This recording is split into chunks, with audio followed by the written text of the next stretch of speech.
There are nearly 200 ABA-approved law schools in the United States, but most of them do not offer meaningful online or hybrid JD programs. In fact, it's only somewhere around 20 to 30 law schools out of approximately 200. And this is in a world where remote work is normal, MBAs are hybrid, nursing is hybrid, engineering is hybrid, students are taking on $150,000 in debt, and the number of traditional college age students is projected to shrink due to the coming demographic cliff. And so you can debate the exact number of law schools with these programs, but the overall question is why are there so few online JD programs right now? And what happens if this doesn't change? It seems that legal education is not prepared for what's coming. Even if we define the programs generously as being roughly 31 out of the 200 ABA approved law schools, that's only about 15% of the market.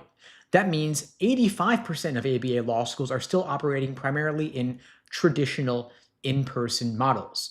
And that's in an industry facing demographic contraction. Now, there are five real structural reasons why there are so few online JD programs right now. The first is due to prestige. Law is prestige driven. It's about rankings in the US News World Report, the clerkships, big law pipelines, judicial networks. These elite institutions don't feel immediate pressure to change. And when demand exceeds supply, tradition can feel safe for law schools, but prestige only works in a market that is stable. When the market is tightening, as it is due to the coming demographic cliff, fewer law school applicants, fewer law school grads, prestige alone isn't going to fill seats, especially outside the top tier. Now, the US News rankings reward LSAT medians, GPA medians, bar passage rates, and employment outcomes. There is no ranking category for delivery flexibility, and law schools that experiment can introduce volatility, which introduces risk, which can hurt their rankings and affect their applications, affect their donations. And so the schools, by nature, are conservative and default due to stability, ultimately. Now, the ABA is a licensing institution, and law is a licensed profession.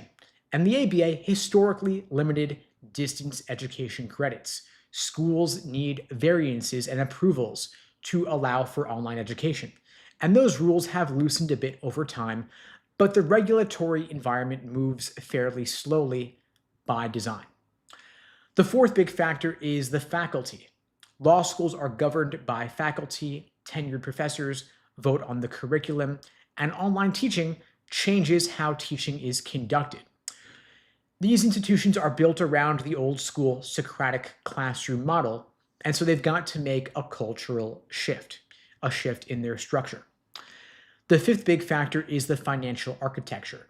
Law schools have fixed cost structures built around their physical institutions, their buildings, their libraries, the administrative overhead. And a hybrid education model can expand geographic reach, but would require operational redesign. And that would, of course, raise the question, why are they spending all this money on buildings and in-person support when that is not where their students are located? So it's going to create a lot of internal friction and require them to rethink the entire operation of their model. Now, I alluded to the demographic cliff. For those who aren't aware, between 2026 and 2032, the US is projected to see a significant decline in the number of traditional college-age students. Ever since the 2008 financial crisis, there has been a lowering or decline in the birth rate, and that has never recovered. And so that means that there's going to be fewer people going to college, fewer people applying to law school, which means fewer law school applicants. Now, there was a temporary spike in applications due to the pandemic, but that was only temporary. We're going to see the reduction in applicant volume in the next couple of years, and it's going to hit from the bottom up. The top 14 law schools will probably be stable. The top 50 will be mostly stable, but below that, the law schools are going to be much more exposed. And when enrollment tightens, law schools are needing to become a lot more flexible. Now, there's a second big risk aside from the demographic cliff, which is the coming federal loan exposure. Most law schools rely heavily on the federal Grad Plus loans. Those are ending this year.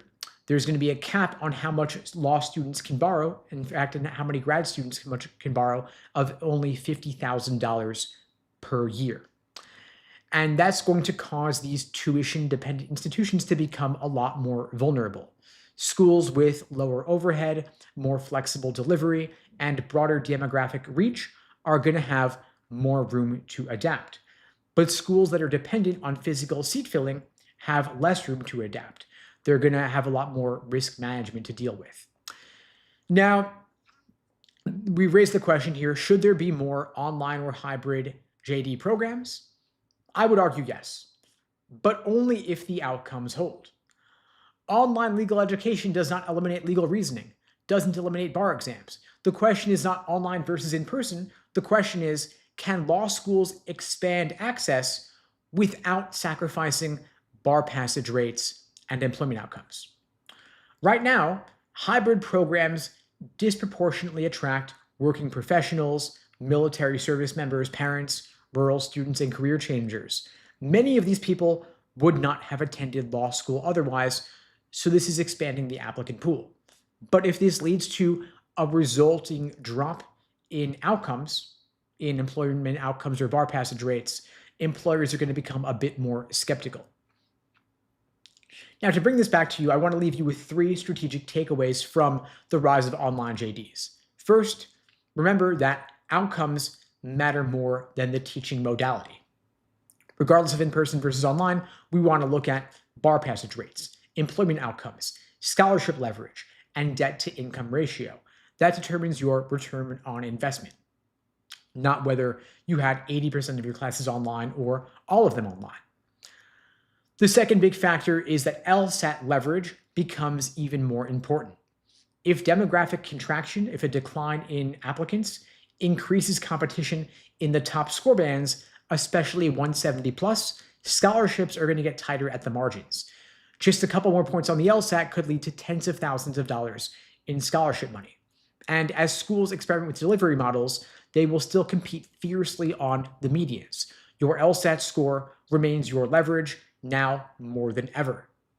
Third big takeaway, different markets mean different trade-offs. If you want to go into big law or federal clerkships or enter elite pipelines, the prestige of where you went to law school still matters a great deal. In contrast, if you want to practice regionally, if you want to work for the government, if you're only looking for JD advantage roles, not JD required, then flexibility might matter more. There is no one-size-fits-all answer here. Your situation will determine what you should do. Now, if applications stay stable, inertia wins, law schools can stick with the status quo. However, in contrast, if applications decline significantly and they stay down, law schools will have to innovate because pressure forces adaptation. Industries change through constraint. Now, the schools experimenting now with online education are building optionality. They are going to be well situated for the demographic cliff and the elimination of the Grad Plus loans.